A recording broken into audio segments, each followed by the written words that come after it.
This is the Democratic Republic of the Congo.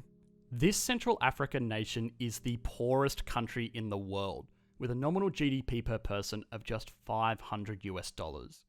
71% of the country's population lives in absolute poverty, with no access to clean drinking water, education, medical attention, and even very scarce access to food. This is the highest rate of absolute poverty in the world. These devastating conditions were unfortunately not always the case for this country.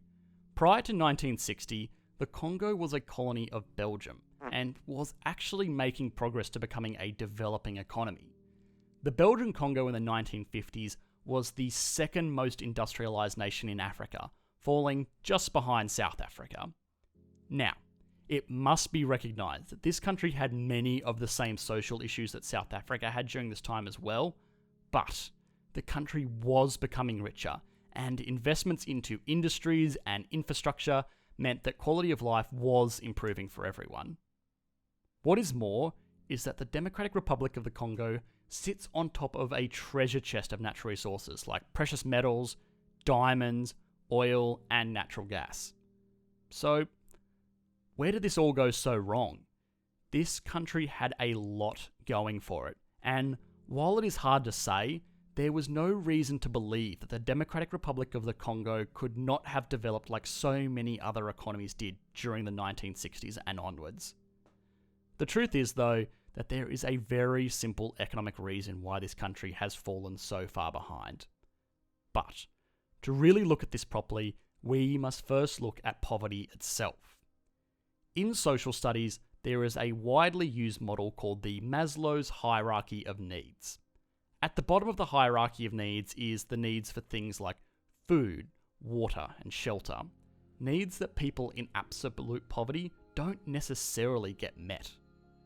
Above that is the need for safety, and above that are more social needs, and so on until we get to the very top of the hierarchy where we get self-actualization needs, which are very nice to have, but probably should not really be called needs at all. When someone lives in absolute poverty, it officially means that they live on less than $2.12 a day. This is the type of poverty where even the most basic human needs, in even the lowest cost of living areas, are not met. This is the type of poverty we are talking about in the Democratic Republic of the Congo. A quick side note is that abject poverty, the type of poverty you are more likely to hear about in the news, is the type of poverty caused by having financial means well under the cost of living in a certain area.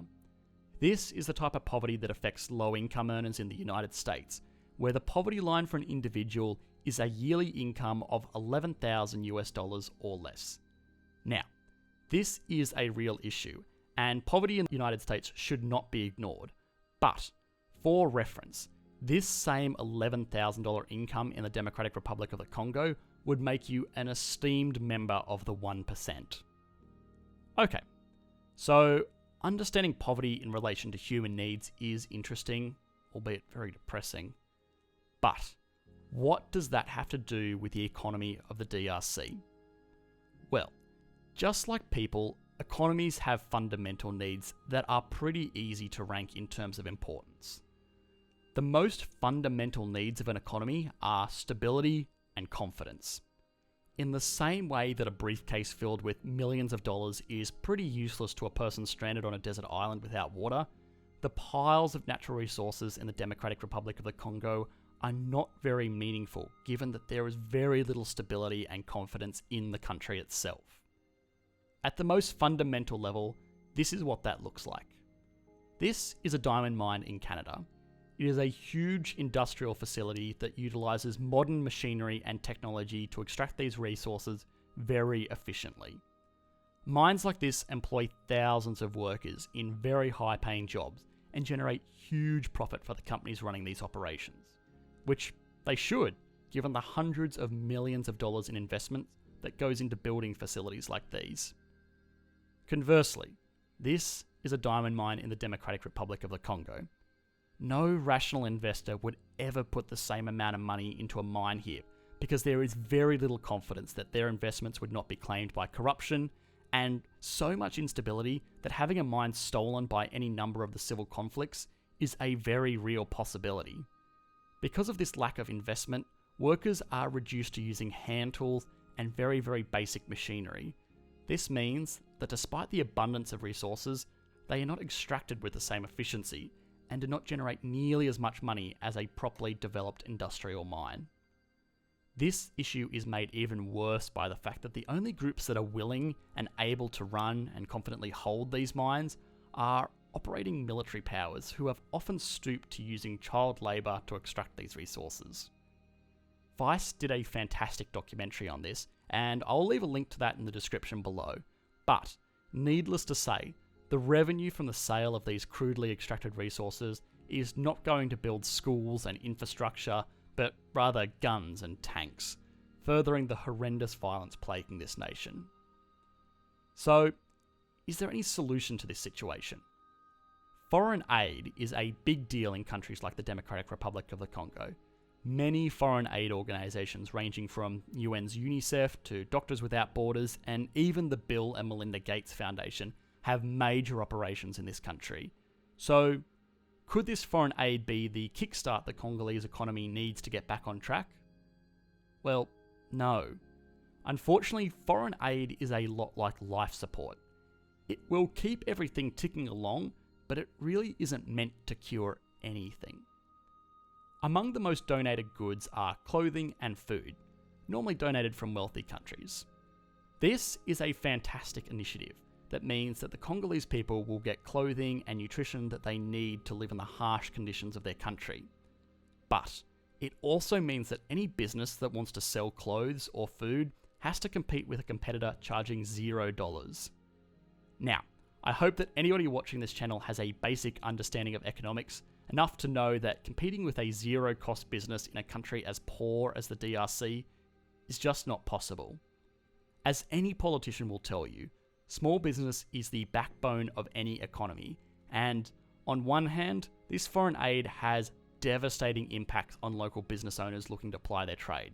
On the other hand though, it is a very tough call to make to pull back this aid, knowing that it could mean tens of thousands of men, women and children are starving. So, what is the solution then?